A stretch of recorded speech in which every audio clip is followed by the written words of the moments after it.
गुजरात का हालिया घटनाक्रम इस समय पूरे देश में चर्चा का विषय बना हुआ है। अचानक मुख्यमंत्री ने कैबिनेट की बैठक बुलाई। बैठक से पहले ही गुजरात में मंत्रिमंडल विस्तार की चर्चाएं भी थीं, लेकिन इस बैठक में शामिल होने वाले 8 कैबिनेट और 8 राज्य मंत्रियों को मिलाकर कुल 16 मंत्रियों को कहाँ पता था कि ये कैबिनेट की बैठक उनकी आखिरी कैबिनेट मीटिंग होने वाली है। और बैठक में सीएम ने सभी मंत्रियों से इस्तीफा मांग लिया। मंत्रियों से कहा गया कि यही हाई कमान का फैसला है। खबर सामने आते ही कहा गया कि गुजरात में ये बीजेपी का नया प्रयोग है और 2027 के चुनाव की तैयारी के लिए पार्टी ने बड़ा फैसला लिया है। लेकिन गुजरात में ये कोई पहली बार नहीं हुआ है। 1 मई 1960 को गुजरात एक राज्य के तौर पर अस्तित्व में आया और 1962 में पहले विधानसभा के चुनाव हुए। 1962 से 2025 तक गुजरात में एक चीज कभी नहीं बदली। दिलचस्प ये रहा कि गुजरात में सियासी तूफान अगस्त से अक्टूबर तक ही आते रहे हैं और अब तक सरकार बनने के बाद 16 बार मंत्रिमंडल का विस्तार अगस्त, सितंबर या फिर अक्टूबर के महीने में ही हुआ है। गुजरात की पहली विधानसभा के कार्यकाल में सितंबर 1965 में पहली बार मंत्रिमंडल का विस्तार हुआ। कांग्रेस की सरकार 1962 के पहले विधानसभा चुनाव में बनी। उस सरकार का नेतृत्व बलवंत राय मेहता कर रहे थे और उन्हें हटाकर उनकी जगह 1965 के सितंबर महीने में हितेंद्र देसाई को मुख्यमंत्री बनाया गया और इसके तुरंत बाद मंत्रिमंडल का विस्तार हुआ। फिर 1972 का साल आया। जनता पार्टी की सरकार में घनश्याम ओझा मुख्यमंत्री बने। 1973 में घनश्याम ओझा की जगह चिमन भाई पटेल मुख्यमंत्री बनाए गए। फिर विस्तार हुआ। वो महीना भी अगस्त का ही था। 1982 और 1990 में मुख्यमंत्री के रूप में चिमन भाई पटेल ने अपने दूसरे कार्यकाल में मंत्रिमंडल का विस्तार किया।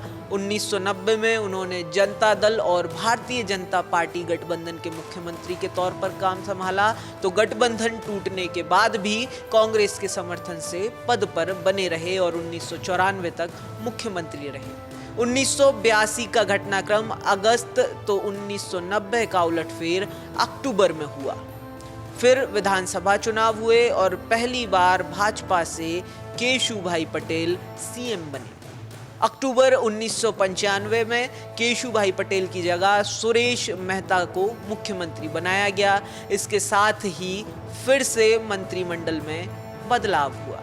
फिर साल भर बाद ही अक्टूबर 1996 में सुरेश मेहता की जगह शंकर सिंह वाघेला मुख्यमंत्री बने। अक्टूबर 1997 में वाघेला की जगह राष्ट्रीय जनता दल के दिलीप भाई पारिक को मुख्यमंत्री बनाया गया और 1996 और 97 के बीच 2 बार विस्तार हुआ।